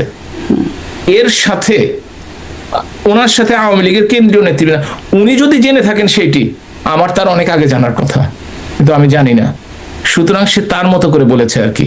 বাজারে যেসব গুজব ছড়ে, আর আজকাল ইউটিউব, এই যে আপনারা যে ইউটিউব গুলো করেন, মানে মানুষ শুনে মনে করছে আপনাদের, মানে যারা ইউটিউব করেন আর কি, যে কেউ কেউ এমন আছেন, এমন গুজব ছড়ান যে মানুষ আসলে, আমরা তো বিপদে আছি আওয়ামী লীগ হিসেবে, সহযোগী সংগঠন হিসেবে, আমরা সেটা বিশ্বাস করতে বাধ্য হই, যেটা পরবর্তীতে আমাদের বড় ধরনের ক্ষতি করে, তাদেরও ক্ষতি করে, বিশ্বাসযোগ্যতা হারায়, আর আমাদের মনোবলে ভাঙন ধরিয়ে দেয়। সুতরাং আমি অনুরোধ করব, এই ধরনের ভিডিও উড়ো কথার ভিডিও, গুজবের ভিডিও না ছড়ানোর জন্য। না, কিন্তু এই রকম যেমন ধরেন জামাত এবং বিএনপি যারা ভোটের মাঠে খুব এখন প্রচারণার মধ্যে আছে, তারা কিন্তু আওয়ামী লীগের ভোটারদের টানার জন্য তারা প্রকাশ্যেই তাদের তৎপরতা চালাচ্ছে। সেখানে আওয়ামী লীগ এর পক্ষ থেকে বলা হচ্ছে ভোট বর্জনের কথা। মানুষ আসলে আপনাদের ডাকে সাড়া দিবে বলে আপনারা মনে করেন, ভোট বর্জনের ডাকে, নাকি সেই ডাকে বা এই যে গুজবের বা গুঞ্জনের মধ্যে যা যা দেখছে এই ভাইরাল ক্লিপের কথা, সেগুলোর তো একটা প্রভাব আছে, মানে সেদিকেই যাবে বলে মনে করেন, মানে তাদের ডাকে সাড়া দেবে নাকি আপনাদের ডাকে? আমি বাস্তবতার কথা বলি। বঙ্গবন্ধু হত্যাকাণ্ডের পরে 1979 সনে প্রথম নির্বাচনে আওয়ামী লীগ অংশগ্রহণ করে। সেই সময়টিতে জিয়াউর রহমানের আমলে বাংলাদেশ আওয়ামী লীগ ওই দুঃসময় 25% ভোট পায়। 2008 সনে, পরবর্তী 3টা নির্বাচনের কথা বাদ দিলাম, বাংলাদেশ আওয়ামী লীগ 48.4% ভোট পায়। অর্থাৎ বৃহৎ একটি জনগোষ্ঠী বাংলাদেশ আওয়ামী লীগের সমর্থক। এখন বাংলাদেশের বর্তমান পরিস্থিতিতে যে অবস্থায় আওয়ামী লীগ এবং সহযোগী সংগঠন এবং সমমনা দলগুলোর নেতাকর্মীরা আছে, অসহনীয় অবস্থা। তারা একটা ভয়ের রাজত্বে বাস করছে। এর মধ্যে থেকে হয়তোবা কেউ কেউ, ওই ধরনের বক্তৃতায় কাজ হবে না, কিন্তু এই ধরনের কেউ কেউ হয়তোবা, যে 2 কোটি মানুষ আজকে ঘরে ফিরতে পারছে না, তারা ঘরে ফেরার আশ্বাস পেয়ে হয়তো শক্তিশালী ওই এলাকার, জামাত বিএনপি না, যে দলই হোক না কেন, যে শক্তিশালী ওই এলাকায়, যে তাদেরকে প্রোটেকশন দিতে পারবে, যে তাদেরকে মামলা হওয়া থেকে ঠেকাতে পারবে, যে তাদেরকে ঘরে থাকার সুযোগ করে দিতে পারে, তাদের উপর ভরসা করে হয়তো ঘরে ফিরে যাবে। এবং সেই সময়টিতে হয়তো বা তারা ভোট কেন্দ্রে যেতে মানসিকভাবে তারা হয়তো বাধ্য হতে পারে। এই কাজটি হবে বলে আমার ধারণা 12 তারিখে নির্বাচন। আর একটা এবং তারপরেও বলি, নির্বাচনে যেহেতু সবাই ধরে নিয়েছে বিএনপি ক্ষমতায় যাবে এই মুহূর্তেটিতে, যদিও জামাত অনেক কথা বলতো, কিন্তু আমার ধারণা যে জামাত ভালো নির্বাচন হলে 20-22টি সিট পাবে। আর যেহেতু মেকানিজম হচ্ছে, সেখানে 60-70টি সিট পেতে পারে তারা গ্রুপ সবাই মিলে। কিন্তু বিএনপি খুব ভালোভাবেই ক্ষমতায় যাবে। এবং এই জন্য আপনি তো জানেন, কিছু মানুষ থাকে মানে যারা শক্তির সাথে সবসময় থাকতে চায়, তারা হয়তো সেই সময়টিতে যাবে। আবার এমনও হতে পারে যেমন অনেকে ভোট কেন্দ্রে যাবে না, কারণ তাদের প্রার্থী তো জিতেই যাচ্ছে। সুতরাং কি হবে এই মুহূর্তে বলাটি আসলে সত্যিকার অর্থে কঠিন। আচ্ছা, একটু আবার ভারতের প্রসঙ্গে আসি, যে ভারতে এখন বাংলা ভাষাভাষী থাকলে সেখানে তারা একরকম বাংলা ভাষায় কথা বললে হেনস্থার শিকার হচ্ছেন, এরকম খবর আমরা দেখেছি। বা তাদেরকে নির্বাসন বা তাদেরকে ফিরিয়ে দেওয়ার মতো বিষয় আলোচনা উঠে যাচ্ছে। তখন বাংলা ভাষাভাষী, মানে আওয়ামী লীগের নেতাকর্মী অনেকেই ভারতে আছেন, কোনো বিপদে আছেন, মানে এই ধরনের কোনো সমস্যা পড়ছেন জানেন? আমাদের জানা মতে আসলে বাংলাদেশি যারা, অর্থাৎ রাজনৈতিক কারণে যাদেরকে দেশ ছাড়তে হয়েছে, তাদের কোনো প্রকার অসুবিধা আছে বলে আমি আজকে পর্যন্ত জানি না। তবে যে কথাটি বলা হচ্ছে, বিহার থেকে এবং বিভিন্ন রাজ্য থেকে বা পশ্চিমবঙ্গ থেকে যারা বিভিন্ন দেশে গেছে, বিভিন্ন রাজ্যে গেছে, তাদের কারো কারো অসুবিধা হয়েছে। আর এ কথা তো সত্য, বাংলাদেশ এবং ভারতের মধ্যে যে 4200 কিলোমিটার পোরাস বর্ডার রয়েছে, সেই বর্ডার দিয়ে যদি কোনো সন্ত্রাসী, জঙ্গি বা কাউকে যদি খুঁজে পাওয়া যায়, যেমন মুর্শিদাবাদে 6 জন অ্যারেস্ট হয়েছে, তাদের জঙ্গি সম্পৃক্ততা পাওয়া গেছে, তাদের সাথে রাজনৈতিক কোনো সম্পৃক্ততা পাওয়া যায়নি। এই ধরনের ঘটনা 2-3 বার ঘটেছে। তার জন্য আসলে রাজনৈতিকভাবে যারা দেশ ত্যাগ করতে বাধ্য হয়েছে, তাদের কোনো হেনস্থা হয়েছে আজকে পর্যন্ত আমি শুনিনি। জানেন না, কিন্তু একটা আপত্তি বা একরকম অস্বস্তি ভারতের মধ্যে আছে, যে এইভাবে মানে আসলে তো যারা রাজনৈতিক কারণে আওয়ামী লীগের যারা ভারতে আশ্রয় নিয়েছেন, তারা অনেকেই অবৈধভাবে সেখানে গেছেন বা অবৈধভাবে আছেন এখন। সেটা হয়তো রাজনৈতিক কারণে তাদের একটা পারমিশন আছে সেখানে থাকবার জন্য। কিন্তু মমতা বন্দ্যোপাধ্যায়ও কিছুদিন আগে বলছেন যে ভারত অনেককেই বাংলাদেশ থেকে অনেকদেরকে রাজনৈতিকভাবে এনেছেন এবং অতিথি হিসেবে তারা ভারতের অতিথি হিসেবে আমরা এখনো অবধি কিছু বলি নাই। মানে এই যে বক্তব্য, যে এখনো অবধি আমরা কিছু বলি নাই, আসলে এই অস্বস্তিতে কোনো রকম চাপ অনুভব, ভারত ছাড়ার কোনো চাপ কি সেখানে নেতাকর্মীরা অনুভব করছে? এই কথা আপনাকে মনে রাখতে হবে যে ভারতের বিভিন্ন দেশে বন্ধু আছে। দালাই লামার কথা চিন্তা করে থাকেন, প্রায় 69 বছর আগে, আমি যদি এখন থেকে ভুল না করি, প্রায় 69 বছর আগে তিনি দেশ ছেড়ে, সেই যে ঝাড়খণ্ড আছেন এই বর্তমানে, তাকে কিন্তু দেশ ছেড়ে, তার সহযোগীদের দেশ ছেড়ে চলে যেতে হয়নি।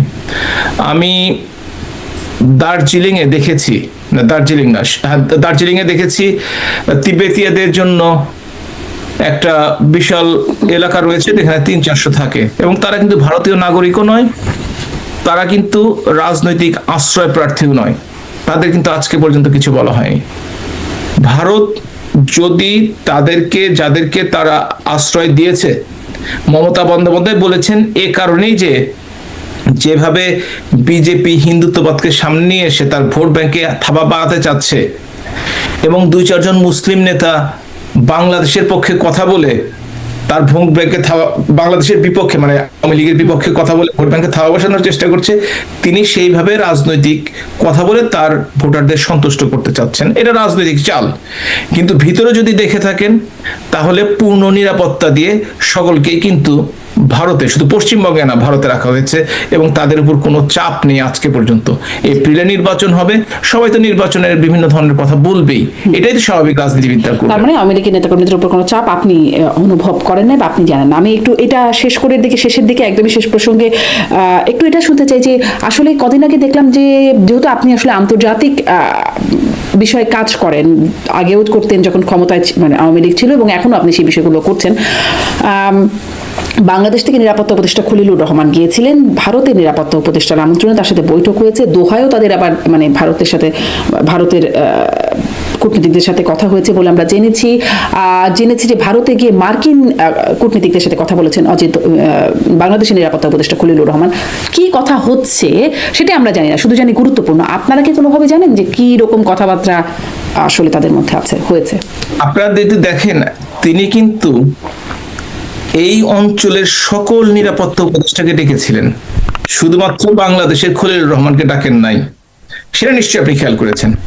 এবং আপনি যদি দেখে থাকেন প্রত্যেকটা দেশের নিরাপত্তা উপদেষ্টার সাথে কিন্তু অজিত দোভাল যার নাম বলছেন তিনি কিন্তু মিটিং করেছেন। সুতরাং বাংলাদেশ এটা কোনো এক্সেপশন নয়, এটা একটা নর্মাল আলোচনা। কি আলোচনা হয়েছে আমাদের পক্ষে জানা সম্ভব নয়। আর দোহা নিয়ে যে এত আলোচনা করছেন, দোহায় কি মিটিংটি হয়েছে বলুন তো দেখি, একটু শুনি। জানি না তো, আমরা আসলে জানি না আদৌ মিটিং হয়েছে কিনা সেটা জানেন? সেটা শুনেছি যে হয়েছে, সেটার খবর পেয়েছি। শুনেছেন, কিন্তু কোনো ছবি দেখেছেন আজকে পর্যন্ত? কোনো ভিডিও দেখেছেন আজকে পর্যন্ত? সুতরাং কোথায় কি মিটিং হচ্ছে, কোথায় কি গুজব হচ্ছে, আমরা কিন্তু সেগুলোকে বিশ্বাস করছি। এবং মেইন স্ট্রিম মিডিয়াতে কি এগুলো আছে? কিংবা ইন্টারন্যাশনাল মিডিয়াকে কি এগুলো আছে? কোথাও না কোথাও তো আসবে। কেন আসে নাই? কারণ হচ্ছে আমরা বাঙালিরা গুজবে বিশ্বাস করি এবং গুজব তৈরি করতে এবং গুজব প্রকাশ করতে দুটোতেই আমরা পারদর্শী। এটাই হচ্ছে আমাদের একটা বড় সমস্যা। আচ্ছা, সব তো আসলে মিডিয়ায় আসেও না। আপনারা এখন কি তৎপরতা চালাচ্ছেন সেটিও আমরা খুব যে জানি তা না। ওই শুরুতে যে প্রশ্নটি বলছিলাম যে কারণ আছে, না জানার কারণ আছে। না জানার কারণটি হচ্ছে বাংলাদেশের মিডিয়া, সেটা main stream media, national media, news paper বলেন, টেলিভিশন বলেন, রেডিও বলেন, বাংলাদেশ আওয়ামী লীগের কোনো খবর প্রচার করে না।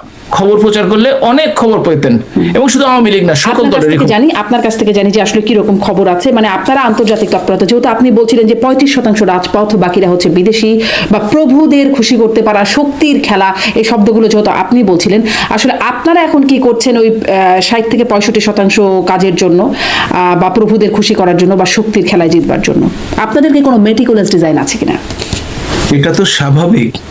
আওয়ামী লীগের মতো দলের কোনো ডিজাইন থাকবে না, আওয়ামী লীগে ফেরার কোনো পথ তৈরি করবে না, এটা যারা ভাবে তারা বোকার স্বর্গে বাস করছে। তবে এই কথা ঠিক, এটা তো মেটিকুলাস ডিজাইন তো আর সকলকে প্রকাশ্য বলে না কেউ। সুতরাং সেই ডিজাইনটা যখন বাস্তবায়ন হবে নিশ্চয়ই আপনারা দেখতে পাবেন। আচ্ছা, কোনো টাইম লাইন দেবেন নাকি সেটাও বলা যাবে না?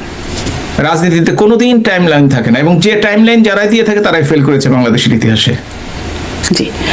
দেখেন না, বিএনপি বলতো রোজার পরে, কোরবানির পরে কিংবা ঈদের পরে, পূজার পরে আন্দোলন করতে পারে নাই। এটা হচ্ছে নিয়ম, যে এটা ডেট দিয়ে তারিখ দিয়ে কোনো আন্দোলন সফল করা যায় না কিংবা ক্ষমতা পরিবর্তন করা যায় না। টাইমলাইনের বাইরে গিয়ে হঠাৎ করে গণ অভ্যুত্থান বা সেভাবে করে আপনাদের পতন করিয়ে ফেললো, বিএনপি না হোক বা যারাই হোক সেটা আসলে করিয়ে ফেললো।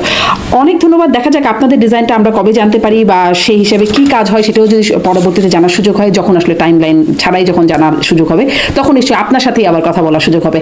অনেক ধন্যবাদ।